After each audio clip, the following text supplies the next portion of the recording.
It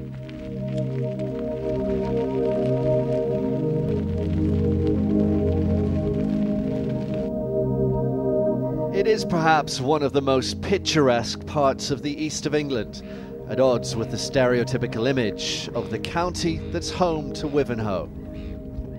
East to Colchester and on, it's ullages and spillages. Martin Newell is a resident poet with the Sunday Express, a former rock singer turned writer, now behind a unique cultural tourism project called Spoken Word.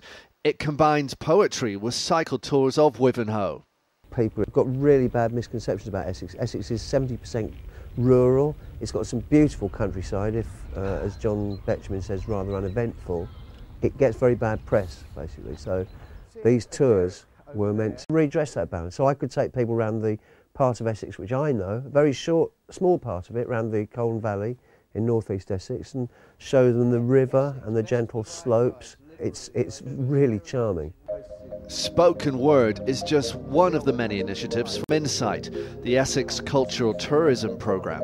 No, the aim originally was to promote Essex as a cultural tourism destination, and it was really to say to people, Essex isn't a cultural desert. There is an awful lot going on in Essex.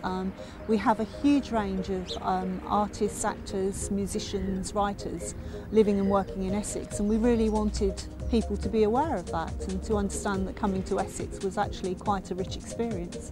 West of Walton, east of Easton, Shallow Bowls to Hanningfield, London's bread bin, lungs and love nest, beaches, birdland, wood and weald, Essex, Shaxes, Sheaves and Shield. Where Insite helped was to actually start this project. The logistics of starting it did need a certain amount of funding and a bit more enthusiasm. The administration, for instance, it couldn't have happened without them. Otherwise, it would have just been me showing some people round on the quiet.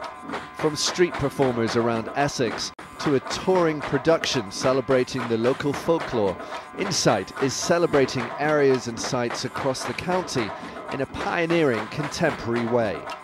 Our first project was Three Heads in the Well, which we did in partnership with the Mercury Theatre in Colchester. Street Diversions took a street arts festival that was done in Chelmsford and did it not only in Chelmsford by bringing over some bigger international artists than they'd had before. So it's about expanding the impact. Again, it's what happens when you start to pool your resources rather than work individually.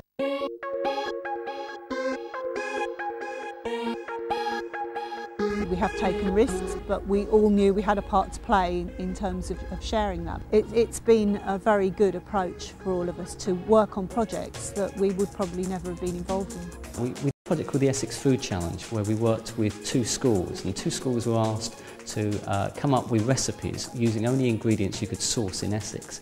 And we worked with Master Chef Mark Bowman to then take those kids on an ingredient hunt, find those and take them to his famous restaurant, the Bowman's Brasserie in Coggeshall, and create those recipes. And then we attached to it an artist called James Fletcher and asked him to devise his own artistic response to this project. And what he came up with was a series of landscape photographs that were again about highlighting sites, but the way that he did it was, how do you make people aware that food comes from a particular area?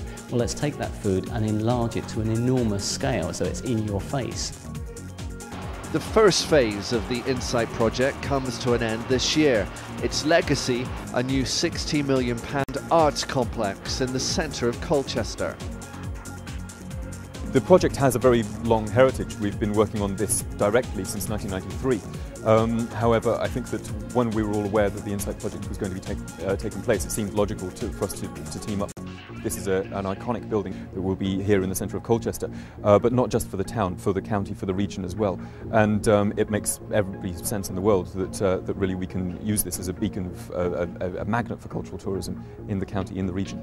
I think it's a case of embracing what exists. I mean, Essex is such a diverse county. I think that's really one of the strengths of it, and it's about celebrating difference and celebrating diversity. That's something I think we should be doing more throughout the country anyway.